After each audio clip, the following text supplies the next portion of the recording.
આપણા રાજની અંદર કેવી રીતે ચાલી રહ્યું છે? બરોબર ચાલી રહ્યું છે. આપણી પ્રજા કેવી રીતે છે? એકદમ સુખી છે. બરોબર છે. મારા રાજની અંદર રામ જેવું નામ ન હોવું જોઈએ. બરોબર છે બાપુ. તો પેલો જગતકાર હોવો પડે.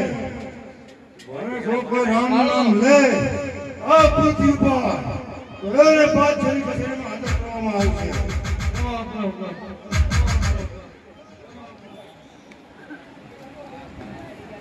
એ આજે બિરબલ બોલાવે કે ભલે આવજો રે.